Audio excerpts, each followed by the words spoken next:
This business started in '23 when my grandfather bought the farm. In the wintertime, there wasn't much going on, and they picked up the maple sugaring part of it for an added cash crop for the farm, which helped supplement the business. They bought the farm in '23, in '25 the barn burnt. Bolt of lightning come down, struck it, and they were milking cows in the new barn at Thanksgiving time.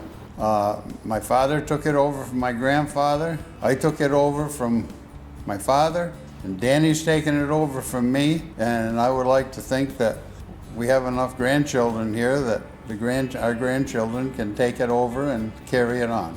Yeah, I mean, I started the business. I came alongside my father and helped him out. As a kid, I just kind of was around. And as I got older, I was interested in it. I love being in the woods. And I love working with my father, so it just made sense to me that I just come up here and start working and doing that. It was for a cash crop at an off time of year is what it started out. That's what my grandfather and my father did. And then it was kind of according to my business too.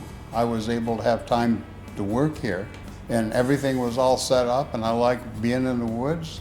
I like working with the trees, with nature, and I like the product. I chose this type of business just because I like being outside.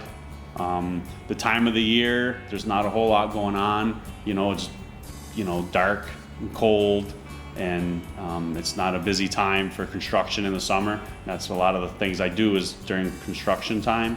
So this was a little bit of an off season, and it was a different time. And I just enjoy being outside and in the woods versus being sitting in an office all day or anything like that.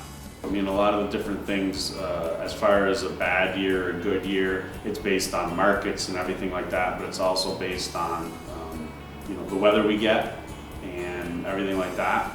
We've had bad years where we haven't had as much help, or we've had a lot of snow, which makes it a whole lot more difficult to walk around in the woods. And then this evaporator we bought, it was kind of state-of-the-art evaporator at the time.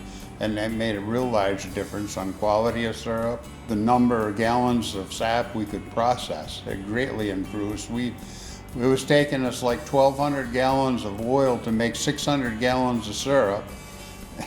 And now we make 1,200 gallons of syrup on 600 gallons of oil. We've always been very blessed to have helpers and people come who help along at given times. So, I mean, that's just a blessing that we've had, is to always have a lot of helpers. So.